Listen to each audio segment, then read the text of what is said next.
Hey guys, Dr. Michael Derry here. So spinal stenosis can be gnarly, especially lumbar spinal stenosis. And we want to talk about today is exercises to avoid and what maybe you should be doing if you're exploring alternative treatments such as physical therapy for the treatment of lumbar spinal stenosis. And so if you want to stay away from injections and surgical options, and while those may be appropriate for some, they're not appropriate for all.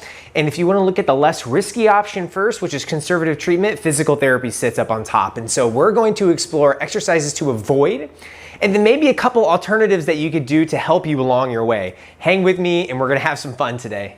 Okay, so let's start with a little bit of education at first. So exercises to avoid, there's really two principles that you wanna learn. Is one, extension of the lumbar spine. So this arching backwards motion maybe should not be the first exercises we get to. And so a lot of times with lumbar spinal stenosis, you have difficulties walking, and walking is an extension-based exercise. Can you see that, right? You're standing up tall. This is extension of the spine. This is flexion of the spine.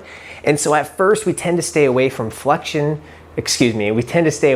extension-based exercises and move toward flexion-based exercises. And so hallmark sign and symptom is that it stinks when I walk, I have pain in my back and my leg, and it feels so much better almost immediately when I sit down. And that's because we're using this wonderful phenomenon of flexion. So flexion-based exercises tend to be where we start for lumbar spinal stenosis. And so the two caveats you want to learn is flexion is your friend and extension is not so great at first. And so if you're exploring alternatives and exercises that you want to do to help improve lumbar spinal stenosis, you want to move towards flexion, rounding out and away from extension. And so actually the opposite of extension. So moving forward, flexion, you see those beautiful openings that happen in your lower back, and we want to move away from extension, which is that extending the back. And so you'll be able to do it in the future, but at first we want to start with flexion-based exercises. So I'm going to go over two of my favorite flexion-based exercises for those with lumbar spinal stenosis, looking for exercise alternatives instead of pursuing more invasive measures. Okay, so we're about to go over the two favorite exercises. The first one I'm going to be on my hands and knees. So just imagine this is me on my hands and knees and you're looking at me from the side. And so remember, extension is not our friend. So I'm not going to poke my butt out and extend my back. I'm going to focus on the flexion of my back, the opening up. And that's what you see right here. So me on my side again, I'm doing the cat portion of the cat-cow and I'm flexing the spine, getting that nice little gap. And so I'm going to show you right now what that looks like. So you're on your hands and knees. I'm in a neutral position. Now, if you have a nasty or gnarly knee or need some pillows in some places or really good padding underneath your knee, that's 100% fine. I do that with my clients all the time. Here, you can even make a fist if you have wrist discomfort. But you can see from the side now, I'm in a pretty neutral position. I am going to just flex and then relax. Flex and relax. What I am not doing is poking my butt out more. I'm not, boom, poking my butt out because that's extending the back. So I'm going to flex and relax.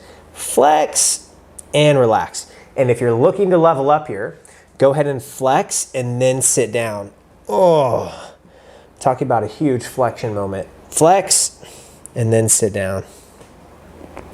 And flex and sit down. Now I'll put my recommended dosage in the description, but what you'll notice is that when you go to get up, you might have some less lower back and leg pain. Let's move on to the next one here. Okay, so a lot of times with people with lumbar spinal stenosis, they have problems walking or being upright. Remember, that's an extension-based task. And so they're walking in the grocery store or wherever, and they're like, man, my back and my legs really bothering me.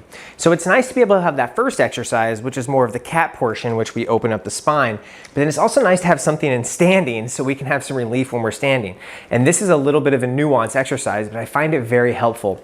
And so if you're more in an extended-based position, and remember, if we go to flex and curl underneath, we're going to have relief. And so we're going to try to learn how to do what's called a pelvic tilt in standing. And so we're going to flex that buttock underneath us to get that flexion. And this is what it looks like in real life. So we're going to stand up still and we have our normal position and it's a little uncomfortable. Then we go to tuck our butt underneath us and then we have relief. And so what you'll notice is I have a little bit of a poke out position there and then I curl underneath. And so it's like this. It's called a pelvic tilt. Not super easy to learn, especially if you have a harder time learning new exercises. But when you get that tilt and you get that direction movement here, we're gonna tilt underneath us, we can gap the lumbar spine and have relief when we're standing and walking with lumbar spinal stenosis. And so we talked about maybe some exercises to avoid, which is that extension. You definitely don't wanna be arching your back or performing any stick extension-based exercises at first. But then we're gonna progress and use flexion as our friend to give us some alternative ways to strengthen and exercise our back and improve our back pain and leg pain that have little to no risk. And so that's one of the caveats that we learn early on when we treat lumbar spinal stenosis. But guys, it can get better. You can improve your walking distance and standing time and tolerance, but it needs to be some work. And so if you guys like the content I'm putting out there, please subscribe to the channel. I want to keep putting stuff out there that people find useful. Leave some comments underneath the description. I want to engage in some dialogue if you guys have any. And as always, guys, thank you for supporting the channel, and subscribe if you find this stuff useful, and stay healthy, keep moving, and take care of yourself.